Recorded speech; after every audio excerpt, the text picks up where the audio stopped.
जय माता दी। आज मैं आपको सुनाने वाली हूँ हरतालिका तीज के व्रत की कथा। तो श्री शिव महापुराण के अनुसार ऐसा कहा जाता है कि जब माता पार्वती का पुनर्जन्म हुआ तो वो अपने पिछली सारी बातें भूल गई और उनको याद दिलाने के लिए महादेव ने उनको ये कथा सुनाई थी। तो भगवान भोलेनाथ माता पार्वती से कहते हैं कि हे पार्वती, तुमने मुझे पति के रूप में पाने के लिए बड़ी ही घनघोर तपस्या की थी, जिसमें ना तो तुमने बारिश की, धूप की, गर्मी की, सर्दी की, किसी भी चीज़ की परवाह नहीं की, जिसको देखकर तुम्हारे पिता श्री पर्वतराज हिमालय वो बहुत चिंतित हो गए। तो उनकी चिंता को देखकर नारद जी उनके पास आए। नारद जी आकर उनसे कहते हैं कि भगवान विष्णु ने आपकी पुत्री के लिए अपना रिश्ता भेजा है, भगवान नारायण आपकी पुत्री से विवाह करना चाहते हैं। ऐसा सुनकर हिमालय राज तो बहुत ज़्यादा खुश हो गए। उनको लगा कि मुझे तो अब दुनिया में कुछ और चाहिए ही नहीं, त्रिभुवन पति श्री नारायण मेरी पुत्री से विवाह करना चाहते हैं, मेरी पुत्री कितनी भाग्यशाली है। ऐसा सोचकर उन्होंने उनके विवाह के लिए हाँ कर दिया। तो जब माता को ये बात पता चलती है तो माता अपने पिता से क्रोधित हो जाती हैं। तो वो क्या करती हैं, ये बात अपनी सहेली को बताती हैं। तो उनकी सहेली और माता पार्वती मिलकर ये सोचते हैं, ये विचार करते हैं कि हम इस परिस्थिति से कैसे बचें।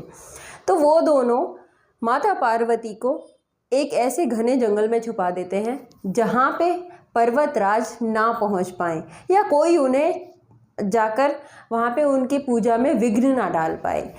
तो माता क्या करती हैं, उस वन में जाकर शिव जी की तपस्या में लीन हो जाती हैं।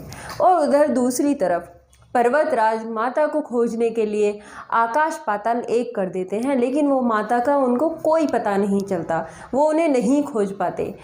तो इसी चिंता में पर्वतराज की नींद तक सब कुछ उड़ जाती है और वो बस ये सोच सोच कर चिंतित होते रहते हैं कि अगर नारायण बारात लेकर आ गए और मेरी पुत्री तब तक नहीं आई तो मेरा क्या होगा, या मैं कैसे, उनका कितना अपमान हो जाएगा और वो मुझसे कितना नाराज़ हो जाएंगे।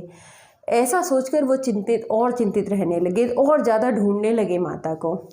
लेकिन वहीं दूसरी तरफ जब तपस्या करते करते माता ने तपस्या के सारे पड़ाव पूर्ण कर लिए और माता ने अपनी तपस्या पूर्ण हो गई, तो शिवजी ने ये विचार किया कि अब समय आ चुका है कि मैं पार्वती की तपस्या को पूर्ण कर दूं।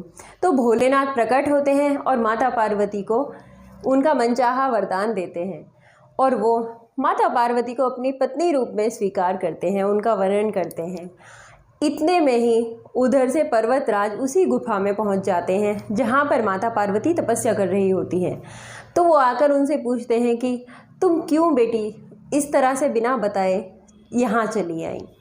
तो माता कहती हैं कि पिताश्री, आपने मेरा विवाह नारायण से तय कर दिया, जबकि मैंने मन ही मन शिव जी को अपना पति मान लिया था। मैं इसीलिए उनको पति रूप में पाने के लिए इस वन में चली आई और मेरी तपस्या पूर्ण हो चुकी है।